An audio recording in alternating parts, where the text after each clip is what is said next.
بسم الله الرحمن الرحيم، والسلام عليكم ورحمة الله وبركاته. ازيكم يا جماعة؟ يا رب تكونوا بخير. ده اول فيديو ليا على القناة، يا رب يعجبكم. لو اول مرة بقى تشوفوني حطوا لي لايك حلو منكم واشتراك، ويا ريت تصلوا على النبي في الكومنتات، ويا رب تحبوني واكون عند حسن ظنكم. هنعمل النهارده مع وصفة حلوة جدا مع بعض، لان احنا في الصيف، والصيف ده رخم في وقفة المطبخ جدا في الحر دوت. خصوصا لو المطبخ بتاعكم ضيق زي مطبخنا كده، مش محتاج انك تقفي فيه خالص الصراحة. فقلنا نعمل وصفة سريعة وسهلة. يا رب تعجبكم. هنعمل مع بعض النهاردة الحواوشي المصري بتاعنا بقى الأصيل الجميل بتكاته وحركاته. ما تنسيش بقى لو انت اول مرة تشوفيني تحطي لي بس لايك وكومنت، وصلي على النبي كده في الكومنتات،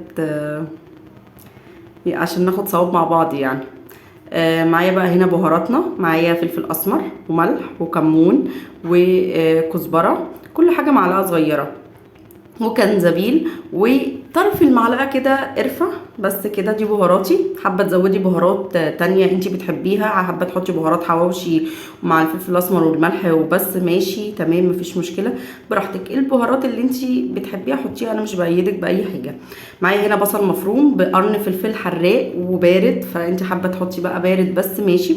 هنخلط بقى كل المكونات كده مع بعض ونعمل احلى رغيف حواوشي هتاكليه في حياتك. هنعمل كمان مع بعض سلطه الطحينه، سهله وسريعه وبتبقى بصراحه تحفه جدا مع الحواوشي. انتوا عارفين ان احنا في الصيف، والصيف مش محتاج وقفه مطبخ كتير، لان الجو حر علينا واحنا كستات بيوت بنتعب جدا. الله يكون في عوننا يعني كلنا، بالذات في الحر دوت.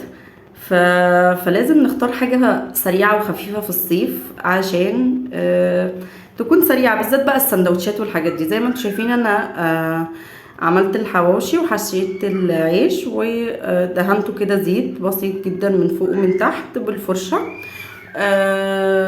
و دلوقتي بقى هنبدأ ان احنا نسويه في الفرن او على النار، براحتك خالص، الطريقة اللي تريحك. بس انا الصراحة برتاح فيه في الفرن قوي، عشان مش بيشرب زيت كتير زي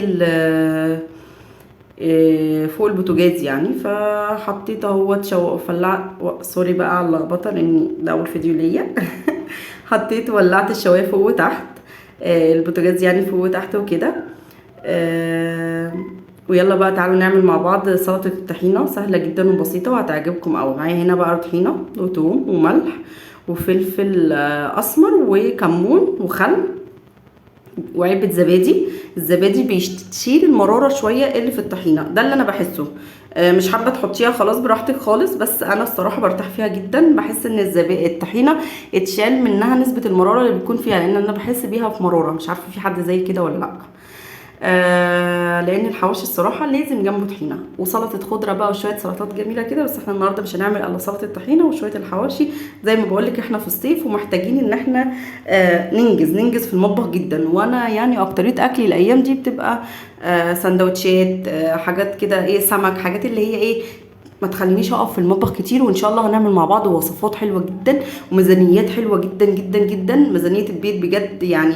هنعملها مع بعض وهتعجبكم جدا جدا ان شاء الله. فلو انت اول مره تشوفيني بقى زي ما بقول لك كده، بس حطي لايك. انا معلش بفكركم باللايك كل شويه، وانك تشتركي في القناه عشان الاقي حبايب معايا يعني، ويكونوا واقفين في ظهري كده دايما. فسلطه الطحينه بقى حطيت اهو الزبادي وحطيت البهارات بتاعتنا وشويه الخل، واقلبهم كده مع بعض كويس جدا لحد ما اشيل التكتلات اللي فيها ديت.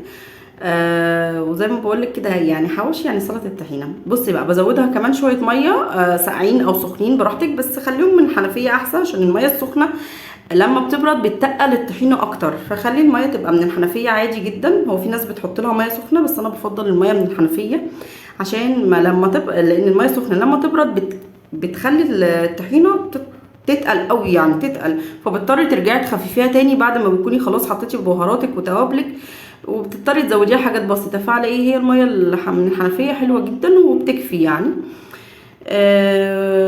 تمام. وزي ما انت شفتي اهوت احلى طبق سلطه الطحينه، وقوامها حلو جدا، هتاكلوا صوابعكم وراه. وشويه حواوشي دلوقتي يطلع لكم من الفرن، احلى اكله في احلى صيف. زي ما بقولك ان الصيف مش محتاج وقفه كتير نهائي. اهوت زي ما بقول لكم بقى، يا ريت تتابعوني بقى كده وتشتركوا، لان ان شاء الله هنعمل مع بعض شويه وصفات يعني حلوه جدا، ومش وصفات بس، وميزانيات وروتينات، كل حاجه هنعملها مع بعض. بس خليكم ايه معايا كده، وشجعوني كده باللايك بتاعكم. يا ريت تصلوا على النبي في الكومنتات تحت يا جماعه عشان ناخد الصواب مع بعض. هنروح بقى نطلع الحواوشي من الفرن، وحطيت بس كده شويه زيت على الطحينه كده من فوق تدي يعني شكل بس مش اكتر.